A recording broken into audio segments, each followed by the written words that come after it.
Hello everyone, welcome to our news channel. Here you are always well informed.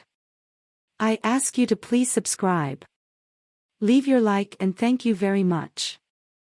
People squeezed by inflation and demanding economic justice took to the streets across Asia and Europe to mark May Day on Monday, in a global outpouring of worker discontent not seen since before the COVID-19 pandemic sent the world into lockdowns. French police charged at radical protesters smashing bank windows as unions pushed the president to scrap a higher retirement age. South Koreans pleaded for higher wages. Spanish lawyers demanded the right to take days off. Migrant domestic workers in Lebanon marched in a country plunged in economic crisis. While May Day is marked around the world on May 1st as a celebration of labor rights, this year's rallies tapped into broader frustrations. Climate activists spray-painted a Louis Vuitton museum in Paris, and protesters in Germany demonstrated against violence targeting women and LGBTQ+ people. Celebrations were forced indoors in Pakistan and tinged with political tensions in Turkey, as both countries face high-stakes elections. Russia's war in Ukraine overshadowed scaled-back events in Moscow, where communist-led May Day celebrations were once massive affairs. Across Asia, this year's May Day events unleashed pent-up frustration after 3 years of COVID-19 restrictions. This year's events had bigger turnouts than in previous years in Asian cities, as activists in many countries argued governments should do more to improve workers' lives.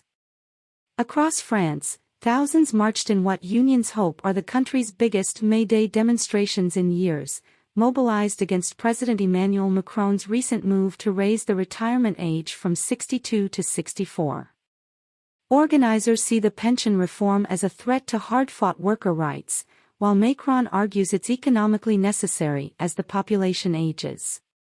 While marchers were largely peaceful, groups of extremist protesters shattered windows of stores and banks in Paris, drawing tear gas from rows of riot police.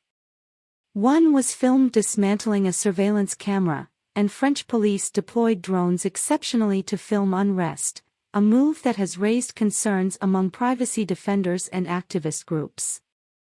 Paris police detained 30 people, and clashes were reported in Lyon and Nantes. French union members were joined by labor activists from other countries, environmental activists and other groups fighting for economic justice, or just expressing anger at Macron and what is seen as his out-of-touch, pro-business leadership. Activists opposed to the 2024 Paris Olympics and their impact on society and the environment also demonstrated. In Turkey, police prevented a group of demonstrators from reaching Istanbul's main square, Taksim, and detained around a dozen protesters, the independent television station Sazku reported. Journalists trying to film demonstrators being forcibly moved into police vans were also pushed back or detained. The square has symbolic importance for Turkey's trade unions after unknown gunmen opened fire on people celebrating May Day at Taksim in 1977, causing a stampede that killed dozens. President Recep Tayyip Erdogan's government has declared Taksim off-limits to demonstrations, though small groups were allowed to enter Taksim to lay wreaths at a monument there. In Pakistan, authorities banned rallies in some cities because of a tense security situation or political atmosphere. In Peshawar, in the country's restive northwest, labor organizations and trade unions held indoor events to demand better workers' rights amid high inflation. Sri Lanka's opposition political parties and trade unions held Workers' Day rallies protesting austerity measures and economic reforms linked to a bailout agreement with the International Monetary Fund. The protesters demanded the government halt moves to privatize state-owned and semi-government businesses. Sri Lanka is facing its worst economic crisis in history and has suspended repaying its foreign debt. More than 70 marches were held across Spain, led by the country's powerful unions, who warned of social conflict if low salaries compared to the EU average don't rise in line with inflation. They also praised incentives to move Spain to a 4-day working week. Blue-collar workers led the protests, but white-collar professionals were also making demands in a country that still bears the scars of previous recessions.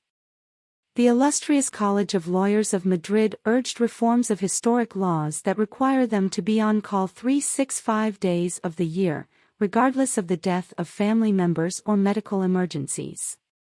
In the last few years, lawyers have tweeted images of themselves working from hospital beds on 4 drips to illustrate the problem. In South Korea, tens of thousands of people attended various rallies in its biggest May Day gatherings since the pandemic began in early 2020. The price of everything has increased except for our wages. Increase our minimum wages, an activist at a Seoul rally shouted at the podium. Reduce our working hours. In Tokyo, thousands of labor union members, opposition lawmakers, and academics demanded wage increases to offset the impact of rising costs as they recover from damage from the pandemic.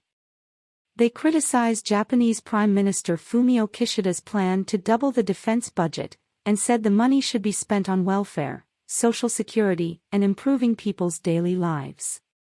In Indonesia, demonstrators demanded the government repeal a job creation law they argue would benefit business at the expense of workers and the environment.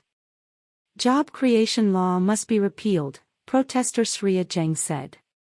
It's only oriented to benefit employers, not workers.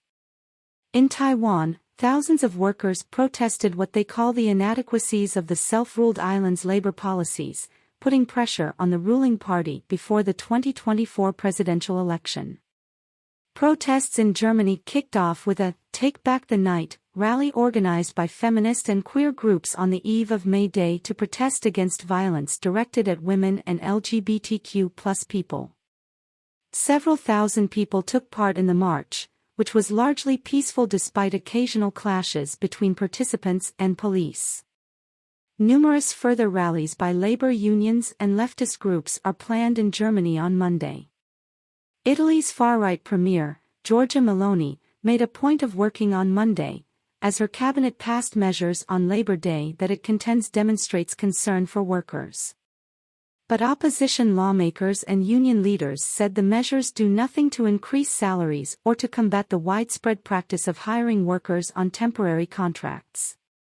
Many young people say they can't contemplate starting families or even move out of their parents' homes because they can only get temporary contracts. Elsewhere, some communities held May Day festivals that harken back to pagan ceremonies celebrating spring. In war-ravaged Ukraine, May Day is associated with Soviet-era celebrations when the country was ruled from Moscow, an era that many want forgotten. It is good that we don't celebrate this holiday like it was done during the Bolshevik times. It was something truly awful, said Anatoly Borsiak, a 77-year-old in Kiev. Alla Lyupkina described the flowers and balloons of Soviet May Day gatherings, but said it's time to move on. We live in a new era, and we need to develop in this direction, she said. We don't need to go back to such a past.